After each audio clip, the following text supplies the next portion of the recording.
Mi nombre es Christian Neumann y junto con el doctor Jorge Faúndez vamos a realizar el seminario Fractura de pelvis osteoporótica. A modo de introducción, voy a mencionar que debido al incremento de la expectativa de vida en los países industrializados, la población geriátrica ha presentado un crecimiento acelerado. Dado esto, las enfermedades asociadas a la edad han presentado un incremento proporcional, tales como el Alzheimer, distintos tipos de deterioro cognitivo, accidentes cerebrovasculares, infartos, Parkinson, problemas auditivos y visuales y problemas relacionados con el hueso, como son la osteoporosis y la osteopenia, lo cual hace a los pacientes cada vez más frágiles. La Organización Mundial de la Salud define una fractura de fragilidad como aquella fractura que es causada por una lesión que sería insuficiente para fracturar un hueso normal, como resultado de una reducción de la resistencia a fuerzas compresivas y torsionales. Los factores de riesgo que se asocian a las fracturas por fragilidad son el déficit de vitamina D, inmovilización de larga data, artritis reumatoidea, uso prolongado de corticoides, irradiación de pelvis en contexto de pacientes oncológicos, entre otros. Como pueden ver, muchas de estas características, como mencionamos anteriormente, se dan en el contexto de pacientes añosos. Vamos a mencionar algunos puntos característicos que son específicos de las fracturas por fragilidad. Número 1. Mencionar que muchos de ellos acontecen con mecanismos de baja energía, como por ejemplo caídas a nivel realizando actividades domésticas. También mencionar que se deben en gran parte a alteración de la microestructura, lo que termina afectando la resistencia ósea. Esto se produce por enfermedades que afectan al tejido y que producen finalmente cambios en la densidad mineral ósea, como la osteopenia y la osteoporosis.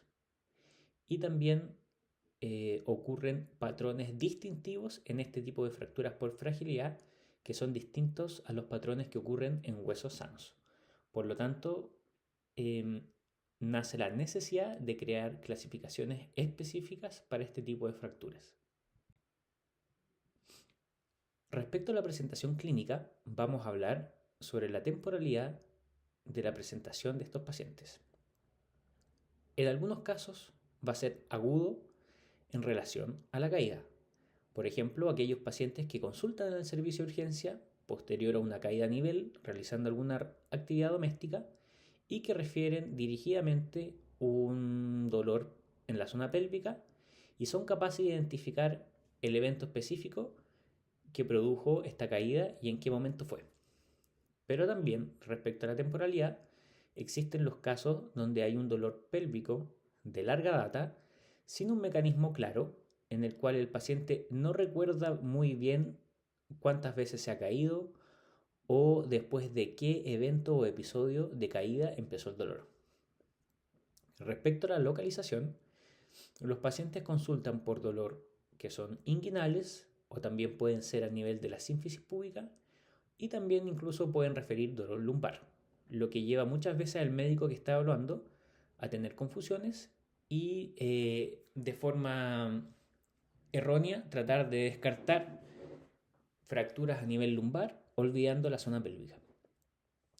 Respecto al examen físico, es importante mencionar que a diferencia de las fracturas pélvicas que ocurren en pacientes jóvenes, en los pacientes añosos en fracturas de pelvis por fragilidad, no existen signos claros al examen físico de inestabilidad pélvica y los pacientes suelen presentarse en la consulta hemodinámicamente estables, a diferencia de los pacientes jóvenes en los cuales este tipo de fractura ocurre secundario a traumas de alta energía.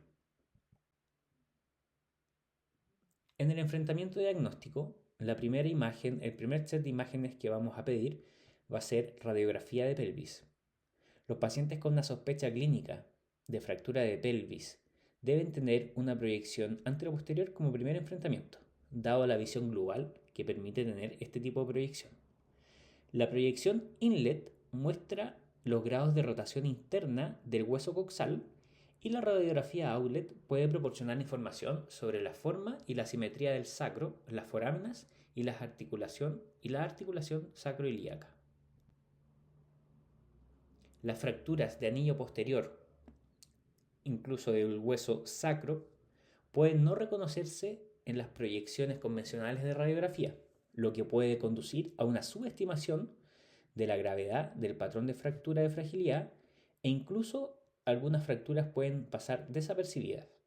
Es por ello que en casos de sospecha alta debe pedirse siempre un TAC de pelvis. Respecto a la clasificación de estas fracturas, como mencionamos anteriormente, para este tipo de fracturas existe un sistema específico de clasificación que fue descrito por Hoffman.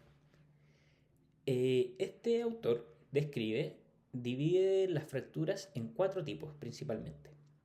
Como podemos ver en la imagen, las fracturas de tipo 1 son fracturas aisladas del anillo pélvico anterior, sin afectación de la parte posterior de la pelvis. Las lesiones de tipo A son unilaterales, mientras que las lesiones de tipo B son bilaterales. Las lesiones tipo 2 son lesiones posteriores no desplazadas. Las lesiones de tipo 2A son lesiones posteriores no desplazadas y aisladas. Y las lesiones de tipo 2B son lesiones de aplastamiento sacro con compromiso del anillo anterior. Mientras que las tipo C son fracturas del anillo posterior más fractura del anillo anterior.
Respecto al tratamiento de este tipo de fracturas, es importante mencionar que involucran a un equipo multidisciplinario, dado la complejidad de los pacientes y las múltiples comorbilidades que pueden acompañar sus características. Las fracturas de fragilidad de la pelvis conducen a dolor intenso y además a inmovilizaciones prolongadas, lo cual puede llevar al paciente a sufrir las típicas complicaciones en estos casos, como son infecciones como neumonía, ITU, pueden también sufrir de daño renal por uso de medicamentos, como es en el caso de AINES, pueden sufrir trombosis, etc.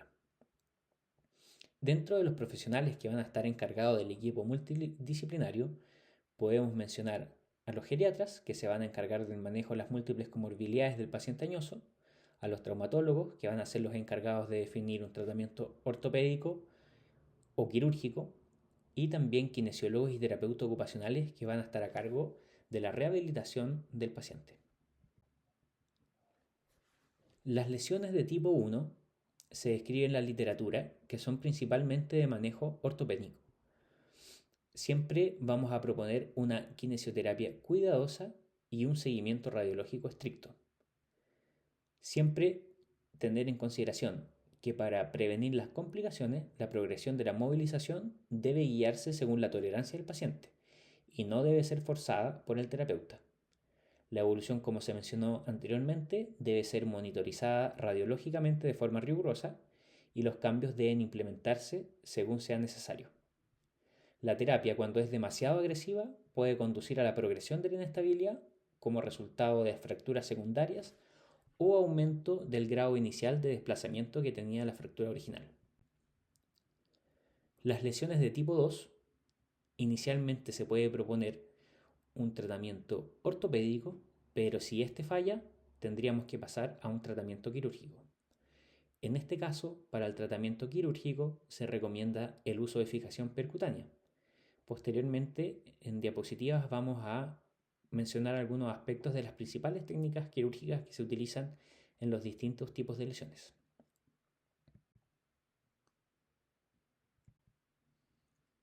En las lesiones de tipo 3 no consolidan de forma espontánea, por lo tanto el tratamiento quirúrgico es la regla. Se prefiere la estabilización percutánea en casos de desplazamiento limitado y en casos de desplazamiento severo, la indicación será la reducción abierta y la fijación interna.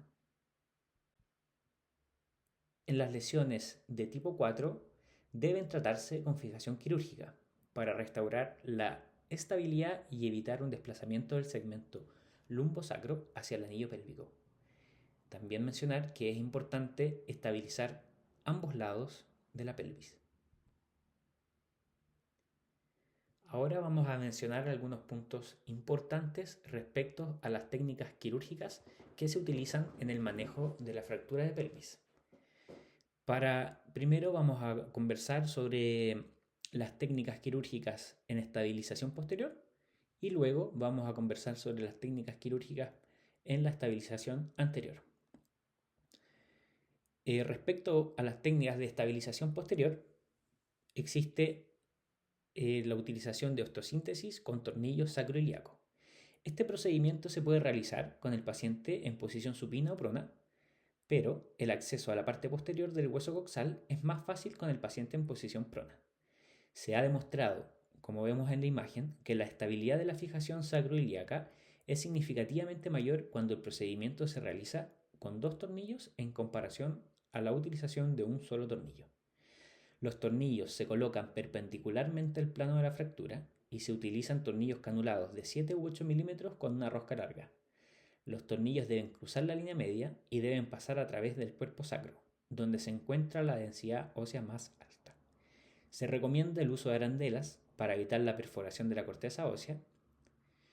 En las radiografías, como podemos observar en la diapositiva, se observa la inserción de 2 tornillos iliosacrales largos en S1 en el lado izquierdo y la colocación de un tornillo transpúbico retrógrado en el lado derecho.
Ahora conversaremos algunos aspectos sobre la fijación transilíaca. Para este tipo de fijaciones se utilizan 2 tornillos con un diámetro de hasta 9 milímetros y con una longitud de hasta 120 milímetros. Se insertan desde la espina ilíaca posterior-superior hacia la espina ilíaca anterior-inferior y están conectados ambos con una barra.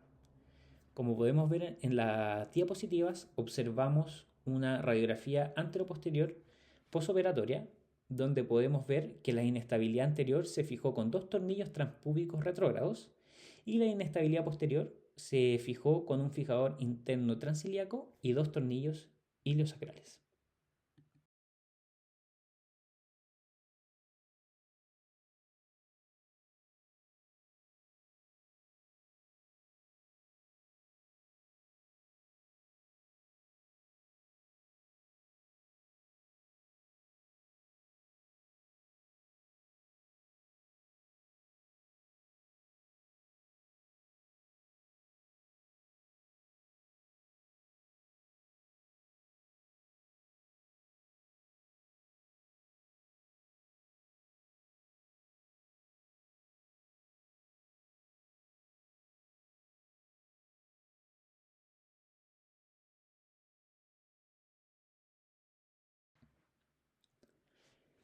Las técnicas respecto a la estabilización anterior, vamos a mencionar el tornillo transpúbico retrógrado, que es una indicación óptima en los casos en que queramos fijar a través de un tornillo transpúbico retrógrado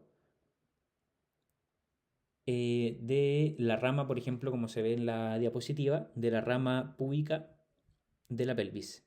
El tornillo se inserta de forma percutánea en los casos de fracturas mínimamente desplazadas y se debe tener siempre cuidado con evitar la penetración del acetábulo. También se pueden utilizar en la estabilización anterior las placas. La fijación de la placa se puede realizar a través de una inserción de la línea media infraumbilical o una incisión de Pfannenstiel. Mensajes finales. A modo de conclusión de esta presentación, me gustaría mencionar que las fracturas de fragilidad de la pelvis están recibiendo cada vez más atención debido a su creciente incidencia y sus posibles complicaciones. Como lo hemos visto durante la presentación, son fracturas que se presentan principalmente en pacientes añosos, los cuales están expuestos a mayor tipo de complicaciones dado la cantidad de comorbilidades que acompañan a estos pacientes. Las fracturas de fragilidad de la pelvis tienen una personalidad específica que difiere de las lesiones del anillo pélvico en los adultos más jóvenes. Tal como también hemos conversado, las fracturas pélvicas en pacientes jóvenes suelen ser secundarias a traumas de alta energía, mientras que las fracturas pélvicas en pacientes añosos suelen ser secundarias a traumas de baja energía como caídas a nivel en domicilio. Y se crean patrones que son específicos de las fracturas por fragilidad. Y finalmente, mencionar que siempre se van a preferir las técnicas de osteosíntesis menos invasivas sobre la reducción abierta y la fijación interna, dado la menor tasa de complicaciones que presentan las primeras. Muchas gracias por la atención. Nos vemos durante el seminario, donde vamos a analizar la aplicación de estos conceptos con casos clínicos reales.